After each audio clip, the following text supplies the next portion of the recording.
Hello friends, welcome back to Sarbath kid channel. நான் கார்த்திகா முத்து. இன்னைக்கு ஒரு சூப்பரா ஈவினிங்ல சுட சுட காஃபி கூட மசாலா போண்டா சாப்பிட்டா நல்லா இருக்கும்ல? ஆமாங்க, ரொம்பவே சூப்பரா இருக்கும். இன்னைக்கு ஒரு சூப்பரான மசாலா போண்டா எப்படி பண்றதுன்னு பார்க்கலாங்க. வெளியில நல்ல கிறிஸ்பியா, உள்ளுக்குள்ள அந்த மசாலாவோட சேர்த்து வச்சு சாப்பிடும்போது டேஸ்ட் அட்டகாசமா இருக்குங்க. இப்போ வாங்க ஒரு சூப்பரான மசாலா போண்டா எப்படி பண்றதுன்னு பார்த்துடலாம். மசாலா போண்டா பண்ணுறதுக்கு நான் இன்னைக்கு ஒரு 3 உருளைக்கிழங்கு எடுத்திருக்கேங்க. இதை அடுப்பை பற்ற வச்சு ஒரு குக்கரை போட்டுக்கோங்க. குக்கரில் தேவையான அளவுக்கு தண்ணி ஊற்றி இந்த உருளைக்கிழங்கையும் போட்டுட்டு மூடி போட்டு ஒரு 4 விசில் விட்டு எடுத்துக்கலாங்க. இப்போ 4 விசில் வந்துருச்சு. குக்கரில் ப்ரெஷர்லாம் போனதுக்கப்புறம் ஓப்பன் பண்ணி உருளைக்கிழங்கு எடுத்து ஒரு பிளேட்டில் வச்சுக்கோங்க. தோலெல்லாம் ரிமூவ் பண்ணிவிட்டு கட்டிகள் இல்லாமல் நைஸாக மசிச்சு எடுத்து வச்சுக்கோங்க.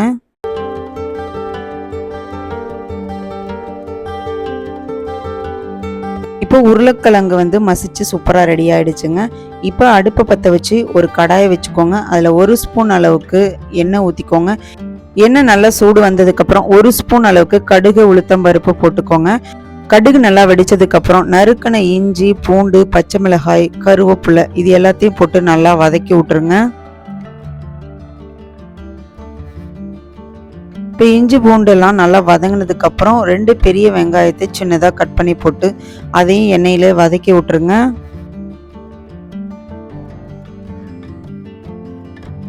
ஒரு கலருக்காக ஒரு பாதி கேரட்டை சின்னதாக கட் பண்ணி போட்டிருக்காங்க. இது ஆப்ஷனல் தான், வேணும்னா நீங்கள் போட்டுக்கலாம், இல்லைனா ஸ்கிப் பண்ணிக்கலாம்.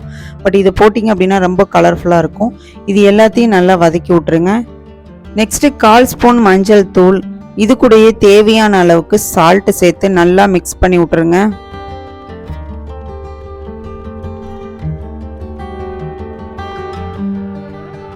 வெங்காயம் நல்லா வதங்கிருச்சு. இந்த ஸ்டேஜில் நம்ம மசிச்சு வச்சிருந்த உருளைக்கிழங்கு அதில் போட்டு நல்லா மிக்ஸ் பண்ணி விட்டுருங்க.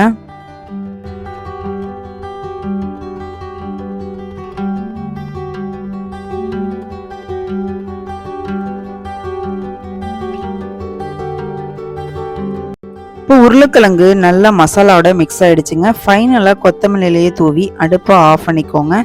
இப்போ நமக்கு உருளைக்கிழங்கு மசாலா சூப்பராக ரெடி ஆகிடுச்சுங்க. இப்போ மசாலா போண்டாவுக்கு மேல் மாவு எப்படி ரெடி பண்ணுறதுன்னு பார்த்துடலாம். இப்போ ஒரு மிக்சிங் பவுல் எடுத்துக்கோங்க. அதில் 1 கப் அளவுக்கு அரிசி மாவு சேர்த்துக்கலாம். அதே கப்பால் 2 கப் அளவுக்கு கடலை மாவு சேர்த்துக்கோங்க. நெக்ஸ்ட்டு 1/4 ஸ்பூன் அளவுக்கு ஜீரகம், காரத்துக்கு தகுந்த மாதிரி மிளகாய்த்தூள், நான் இன்னைக்கு 1/2 ஸ்பூன் அளவுக்கு எடுத்துக்கிறேன். இது கூடவே தேவையான அளவுக்கு சால்ட்டு, நெக்ஸ்ட்டு ஒரு 1/4 ஸ்பூன் அளவுக்கு சமையல் சோடா சேர்த்துக்கோங்க. இது எல்லாத்தையும் சேர்த்துட்டு நல்லா மிக்ஸ் பண்ணி விட்டுருங்க. இப்போ எல்லா மாவுமே நல்லா மிக்ஸ் ஆயிடுச்சுங்க. இப்போ கொஞ்சம் கொஞ்சமாக தண்ணி ஊற்றி இட்லி மாவை விட கொஞ்சம் தண்ணியாக இருக்கிற மாதிரி நல்லா மிக்ஸ் பண்ணி விட்டுருங்க.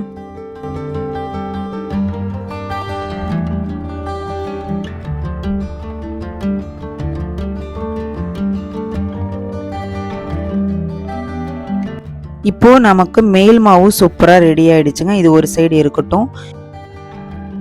இப்போ உருளைக்கிழங்கு மசாலாவை சூடு ஆறுனதுக்கப்புறம் சிறு சிறு உருண்டைகளாக உருட்டி எடுத்து வச்சுக்கலாங்க. நான் இன்னைக்கு எல்லா மசாலா உருண்டைகளையுமே இந்த மாதிரி உருட்டி எடுத்து வச்சுருக்கேங்க. இப்போ அடுப்பை பற்ற வச்சு ஒரு கடாயை போட்டுக்கோங்க. அதில் தேவையான அளவுக்கு எண்ணெயை ஊற்றி நல்லா சூடு வந்ததுக்கப்புறம் நம்ம ரெடி பண்ணி வச்சுருந்த உருளைக்கிழங்கு மசாலாவை மேல் மாவில் நல்லா டிப் பண்ணி பஜ்ஜி போடுற மாதிரி நல்லா மிக்ஸ் பண்ணி விட்டுட்டு சூடான எண்ணெயில் போட்டுடலாங்க.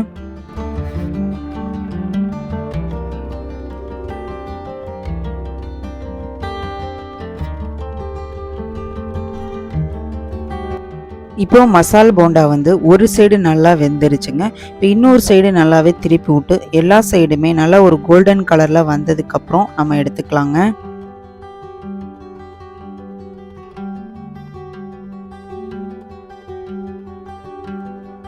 இப்போ மசாலா போண்டா சூப்பராக வெந்துருச்சுங்க. இப்போ இதை ஒரு பிளேட்டில் எடுத்து வச்சுக்கலாம். இப்போ மீதி இருக்கிற எல்லா மசாலா போண்டாவையும் போட்டு எடுத்தாச்சுங்க. வாங்க பிளேட்டிங் பண்ணிடலாம். ஈவினிங்கில் சுட சுட காஃபி கூட நீங்கள் இந்த மசாலா போண்டா சேர்த்து வச்சு சாப்பிட்டீங்க அப்படின்னா டேஸ்ட்டு ரொம்பவே சூப்பராக இருக்குங்க.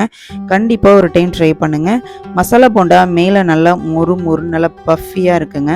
உள்ளுக்குள்ளே நல்லா அந்த மசாலாவோட சேர்த்து வச்சு சாப்பிடும்போது டேஸ்ட் அட்டகாசமாக இருக்கும்.